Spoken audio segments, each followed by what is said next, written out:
Everybody say praise the Lord. Last Sunday, atin pong na topic ay ang pagpasok ng ating Panginoong Hesukristo sa Jerusalem, how He cleansed the temple. Then, the following day, the last seven sayings of our Lord Jesus Christ. Then yesterday, kagabi, last night, is about the veil that was rented after Jesus Christ gave up the ghost. Ngayon naman, before we will be taking up this coming Sunday, the resurrection, dito muna tayo sa burial. Praise the Lord.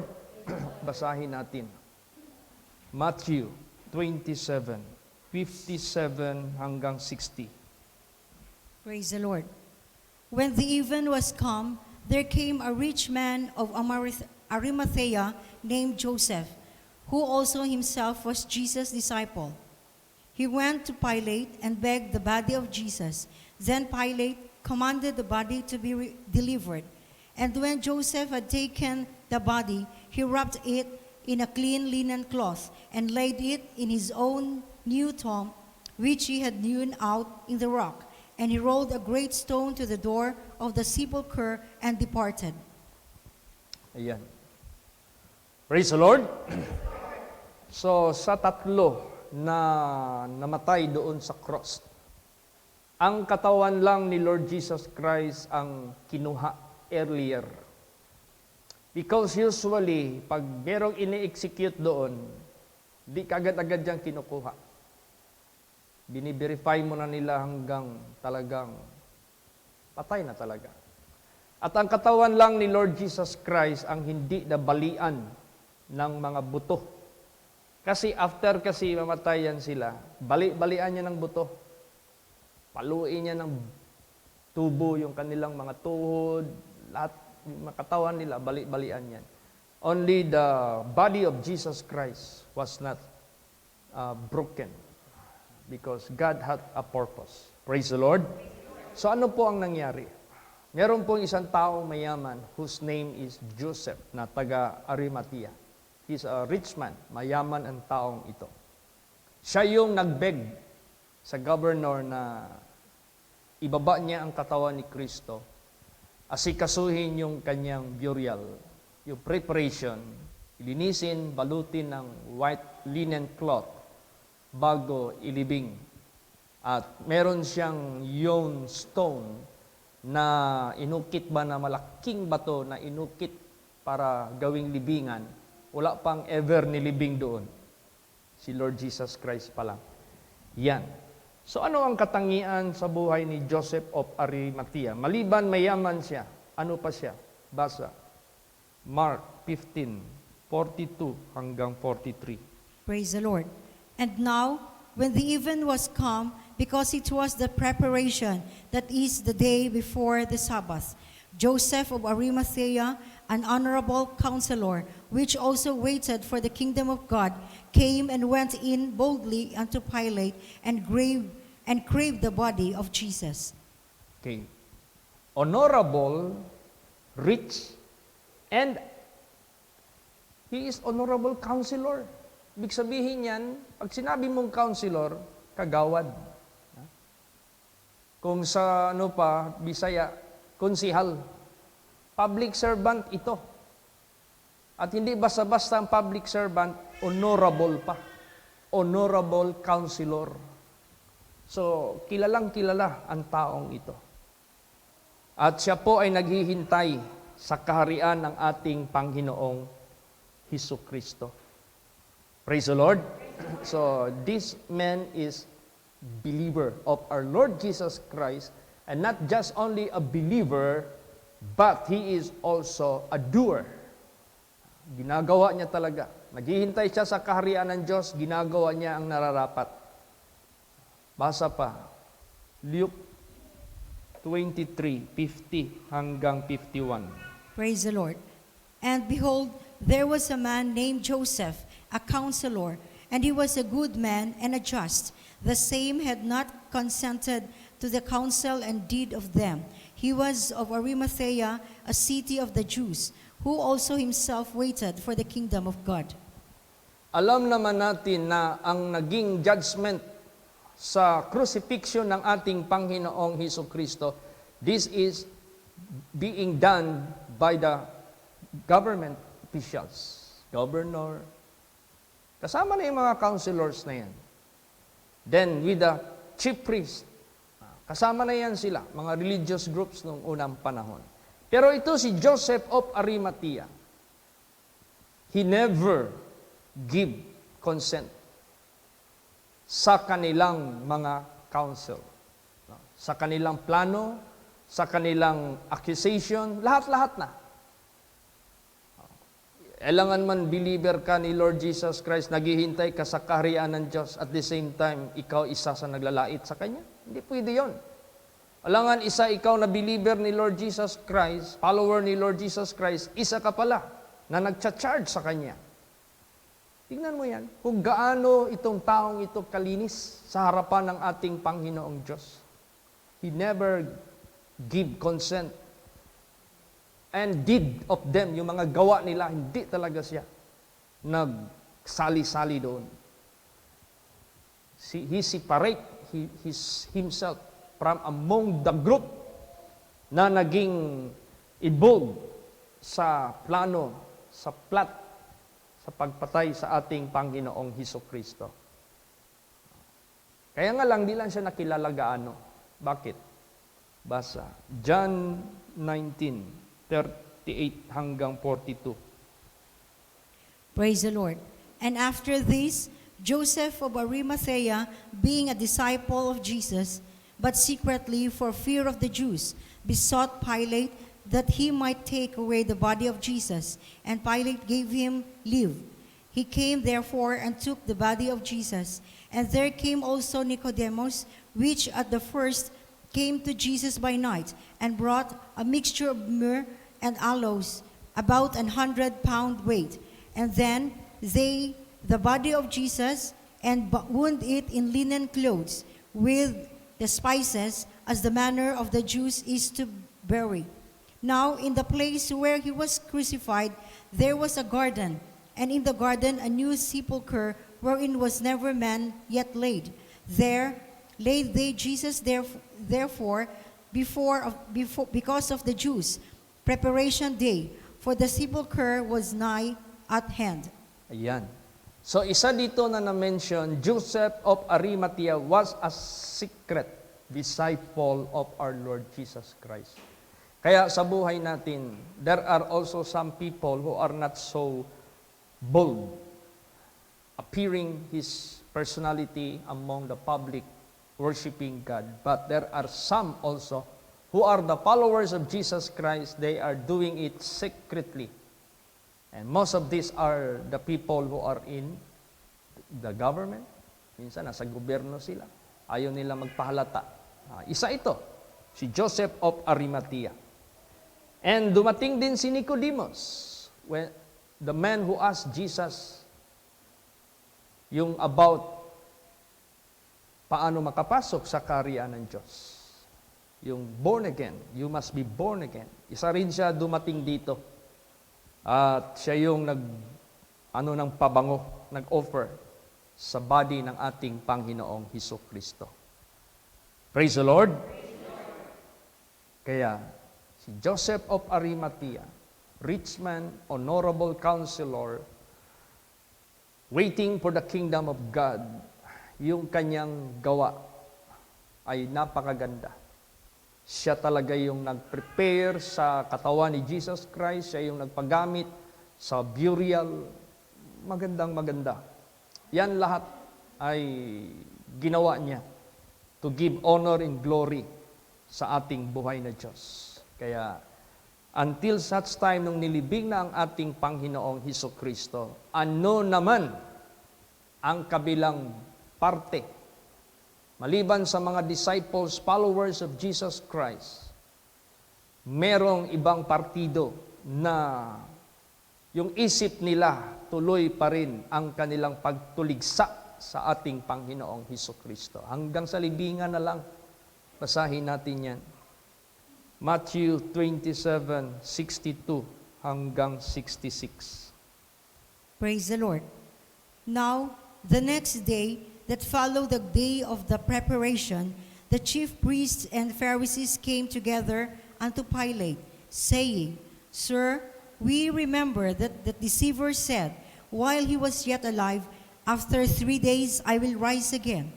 Command therefore that the sepulchre be made sure until the 3rd day, lest his disciples come by night and steal him away, and say unto the people, He is risen from the dead.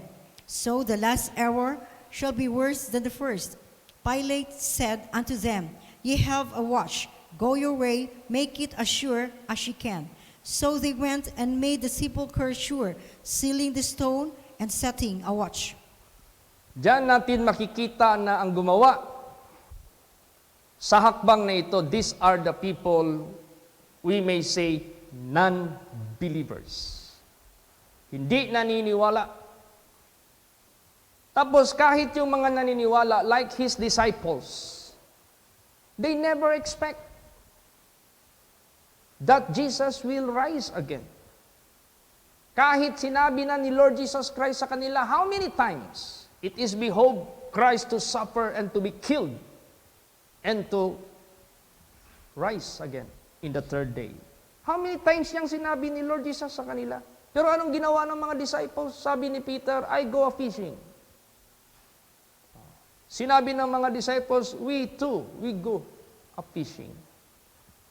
Akala nila tapos na ang gawain ni Kristo sa sanglibutang ito. Kaya, kita mo naman, ano ang nangyari. At ang turing pa nila kay Lord Jesus Christ, deceiver. Sir, we remember the deceiver. Nung nabubuhay pa siya, sabi niya mabubuhay daw sa 3rd araw. Ngayon, inilibing na siya. Baka one of the night, nanakawin niya ng mga disipulo niya at sabihin nila, he rise from the dead. Let us make sealed, or let us seal the stone. Silyuhan natin yung stone na yan. Baka tinapalan nila ng siminto. Gigwardyahan pa nila. So, ibig sabihin yan, aside na talagang sinilyuhan, na sealed talaga, nilagyan pa ng gwardya. Ganon ang mga non-believers. They never believe what Jesus Christ had said na mangyari iyon lahat. Pati ang mga disciples din. Tingnan mo naman i-take up natin yan sa resurrection. Tingnan mo naman yung reaction ng mga disciples. Parang wala silang kaalam-alam sa mga dapat mangyayari. Na kung ating tutuusin, nagsalita na si Lord Jesus Christ. How many times sa kanila that He must be killed, He must suffer, He must be killed, and He must rise from the dead. Kaya sa buhay natin, huwag nating kalimutan anong sinasabi dyan sa banal na salita ng Diyos. And let us believe that that is true and accurate para makapaghanda tayo. Let's expect it to be done. Para hindi na tayo magtataka. Praise the Lord. Ayaw ng Diyos yung nakarinig ka na sa mga sinasabi ni Lord Jesus and yet hindi ka pa rin, parang wala ka mang natutunan sa mga sinasabi ni Lord Jesus katulad sa mga disipulo. Kaya mag-ingat po tayong lahat. Let us be mindful of His words. Lahat ng salita ng Diyos, isipin natin. Kaya si Lord Jesus, ang tingin nila is deceiver. Hanggang ngayon, maraming mga Hudyo, hanggang ngayon, ang tawag nila kay Lord Jesus, a man who pretend to be God. Ang tingin nila kay Jesus, tao na nagpakaginoo, na nagpaka-Diyos. Ayaw nilang maniwala. Hanggang ngayon. Testimony yan sa akin ni Pastor Ugi, Pastor Rogelio, Serdanya. Nung siya pa ay isang bodyguard, close bodyguard talaga ng ah, Israelite na ambassador to the Philippines. So, Israelite ka, ambassador ka to the Philippines, mag-opisina ka dito sa Pilipinas to represent your country sa embassy. Yan. Siya ang bodyguard. Meron yan silang tinatawag na synagogue dyan sa Manila. Synagogue ang tawag nila yan sa church nila Siyempre, bodyguard ka pag ikaw ay naka-schedule sa araw na yan na ikaw ang mag-gwardya, kung saan yung ambassador, nandoon din, Hudiyo. Narinig niya yung preaching ng preacher nila. Talagang, sabi talaga nila, Jesus who pretend, a man who pretend to be God. Hindi nila maniwala. Kaya dito, no wonder, ang tingin nila kay Jesus, deceiver. Ano pa, basahin natin. Ano pang charges nila kay Jesus? Luke 23, verse 2. Praise the Lord. And they began to accuse him, saying, "We found this fellow perverting the nation and forbidding to give tribute to Caesar, saying that he himself is Christ, a king." Yan. Kina-charge nila si Lord Jesus Christ, kuno, huwag kayong magbigay ng tribute or tax kay Caesar. Kulang na lang sabihin, sa akin na kayo magbigay kasi ako yung hari ninyo. Ganun na lang Yun ang charge nila kay Lord Jesus Christ. When in fact, Jesus illustrate or demonstrate, give to God which is due to God, give to Caesar which is due to Caesar. How come? I-charge pa rin nila si Jesus Christ na nagsabi daw, wag daw magbigay ng tribute or tax kay Caesar. When he was asked by the people, is it legal to give tax to the government? Di ba nagsabi si Jesus Christ? Give Caesar which is due to Caesar. Hindi siya nagsabi, wag. And give to God which is due to God. Pero anong charge nila? False accusation. Ang kanilang parang politician talaga ito. Politics. Mga politiko. Mag-charge sila yung tinatawag na black propaganda para lang sirain si Lord Jesus. Hindi nila alam. Anong purpose si Jesus Christ sa pagpunta sa sanglibutang ito? He doesn't need a throne to rule over country, over continent. No. When in fact, He is the King of kings and the Lord of lords. And His purpose in coming here to cleanse the temple of God. Para linisin tayo. Praise the Lord. Para i-redeem tayo from the hand of His enemy. Para i-reconcile tayo sa Diyos. Para yung glory that has been gone, mabalik sa atin. Yun ang mas malaki yung purpose. Kaya nga nung siya ay naharap na doon sa mga crowd, tinanong siya ng gobernador ni Pilate, "Are you king of the Jews?" Sabi ni Jesus Christ, "If my kingdom would be here on earth, my servants will save me. And I can call legions of angels. My kingdom is not hence," sabi niya. Praise the Lord.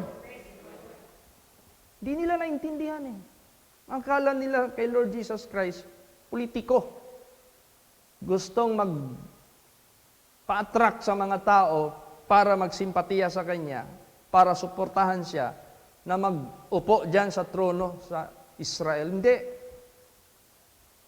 More than that, ang Kanyang purpose. Hindi niya ina-after itong mundo. Bakit i-after pa niya ang mundo? Siya nang gumawa nito. Kaya nga sinabi dyan, He came to His own and His own received Him not. Praise the Lord. Yan ang nangyari. Kaya yung fifth saying ba yun? My God, why hast thou forsaken me? Anong sagot doon? Did God really forsook him? Tinakil ba talaga siya ng Diyos? Yes. Or else, hindi siya mamatay doon. Or else, hindi siya doon mapahamak. Ililigtas siya. Bakit tinakwil siya ng Panginoon? Yan ang pag-ibig ng Diyos. For God so loved the world that He gave. Binigay na niya eh. For the atonement of our sin. As a lamb, a sacrificial lamb, para sa ating redemption. Hindi na yan bawiin ng Diyos.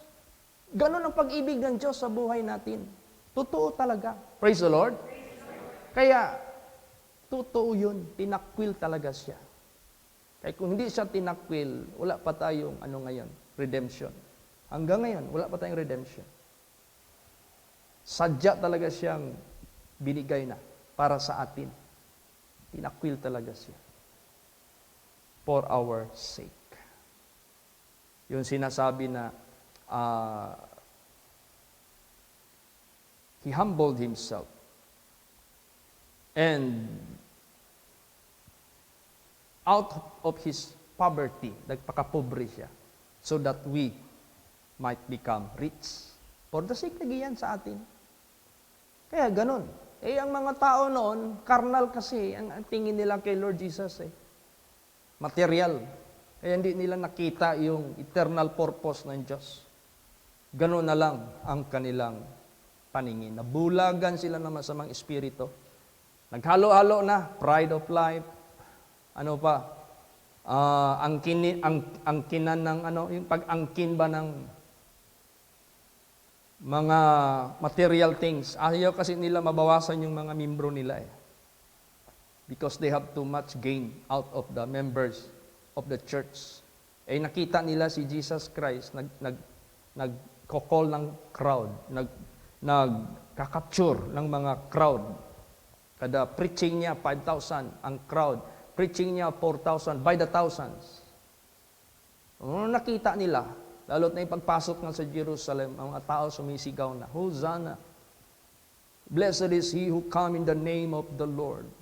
Hosanna, the son of David. Lalo't na yung ma-mention nila yung David na yan.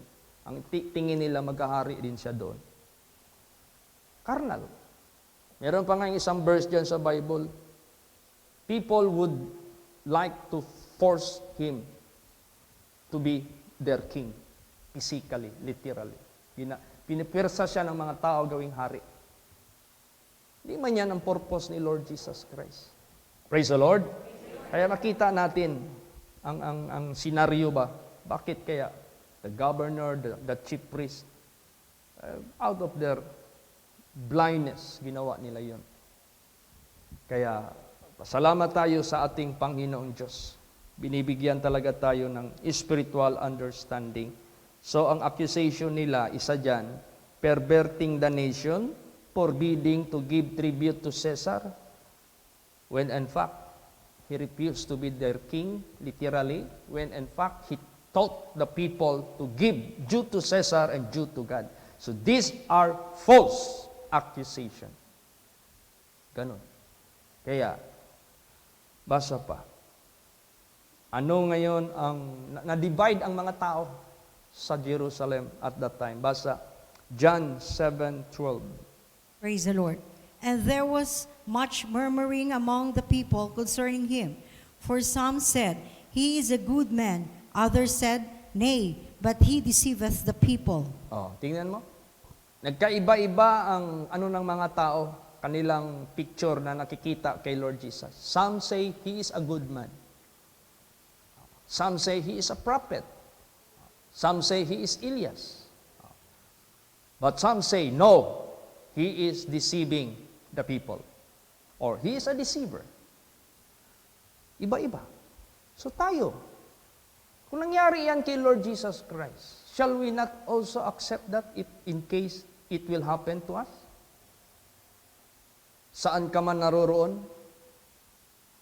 Whether you are working in a certain company or you are working in a certain government organization or non-government, may mga intriga, huwag kang magtaka. Kahit wala kang ginawa. Basta wala ka lang ginawa na masama. Ha? Pag may ginawa kang masama and you are being accused and charged, and that is appropriate. Karapat-dapat ka. Pero kung wala kang ginawa, katulad ni Lord Jesus, gi-charge nila na nagsabi daw si Jesus, hindi magbigay ng tribute kay Caesar. When in fact, nagturo na nga siya na magbigay kayo due to Caesar.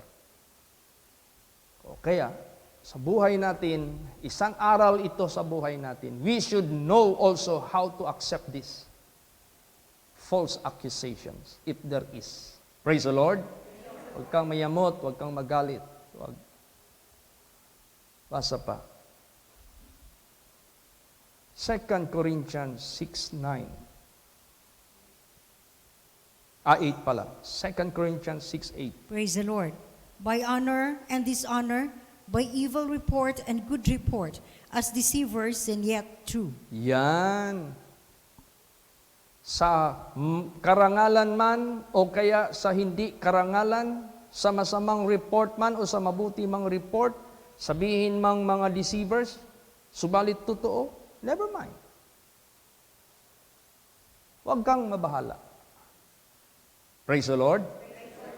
The truth shall set you free.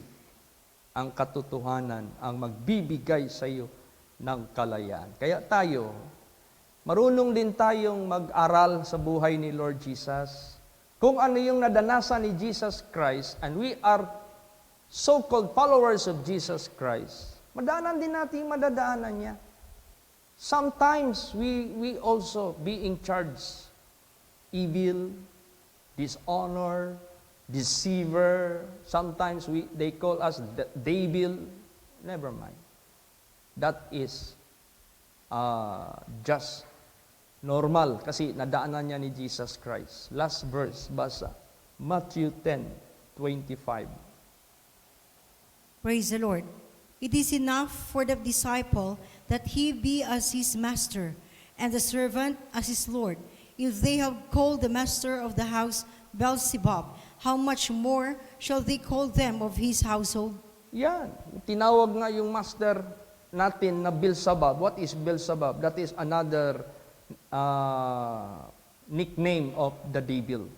Isa yan sa nickname ng Diablo, Beelzebub. Kung tinawag yung master natin, no wonder. Sinabi dyan, it is enough for the disciple that he be as his master. Kung ano yung naranasan ng master nila, ganun din tayo. And the servants as his Lord. If they have called the master of the house Beelzebub, how much more shall they call them of his household? Ganun talaga. Kaya, naranasan na yan ni Lord Jesus Christ, mararanasan din natin. Do not be discouraged. We are just partakers of Christ's sufferings.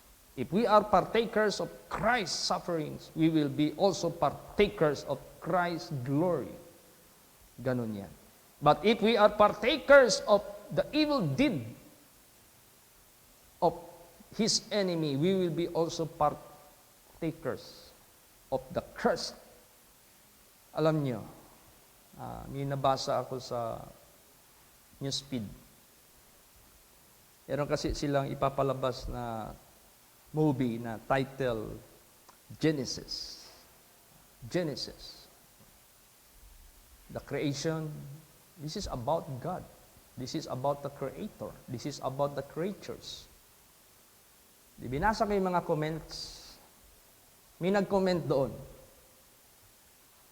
Sabi niya, that is a great lie. God is being murderer. He murdered people. Mass destruction in the old days, in Noah's time. He murdered people in Sodom and Gomorrah. God is not good. Negative ang kanilang tingin sa Diyos. Hindi nila tinitingnan ang righteousness ng Diyos.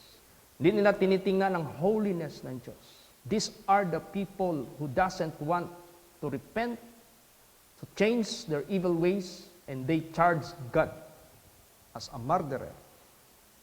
Hindi nila naintindihan. Sino yung mga tao na yan? These are the people who refuse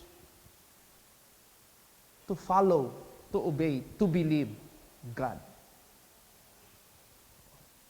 But what are those people who believe Him? They were saved. O ngayon, God is terrible. He is a consuming fire. He is worthy to be reverenced. Ngayon, ayaw nilang maniwala sa Diyos. Tinitingnan lang nila yung dark side na nangyari sa mga taong masasama. Sige, magpakasama ka.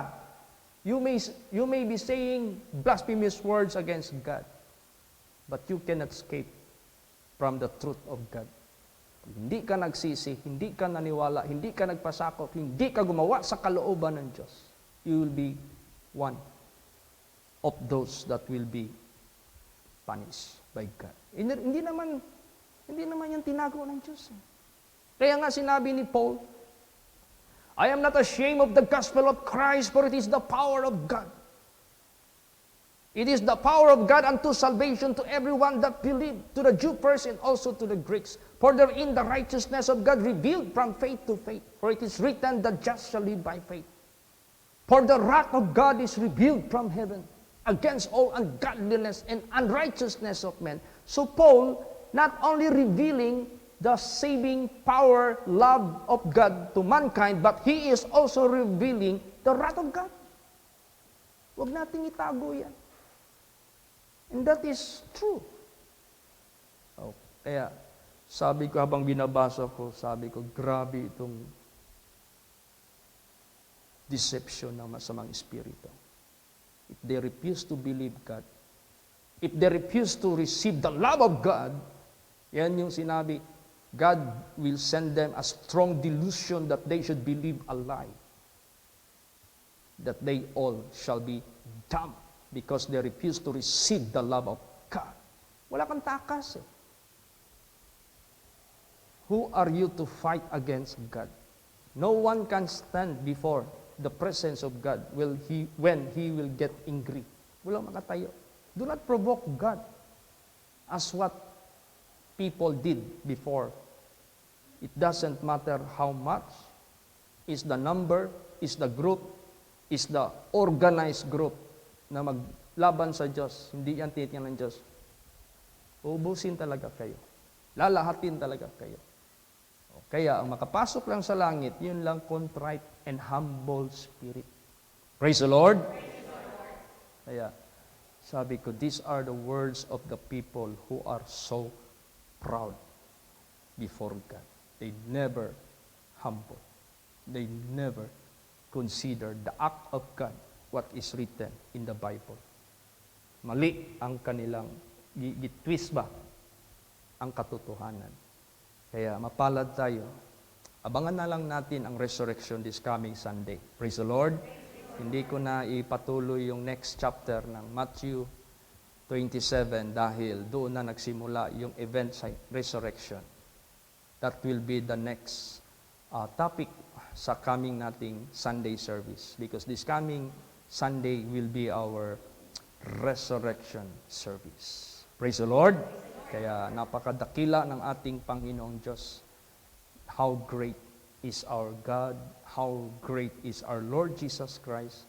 Kaya we must be thankful for this. Kung paano niya ikinubli ang ating kaluluwa. Ayaw niyang mapahamak ito. He did it for our soul. Para yung ating kaluluwa shall be saved from eternal destruction. Kaya huwag tayong magsawa, huwag tayong manghina in well-doing, for in due season we shall reap if we faint not. Praise the Lord! Magsitayo po ang lahat.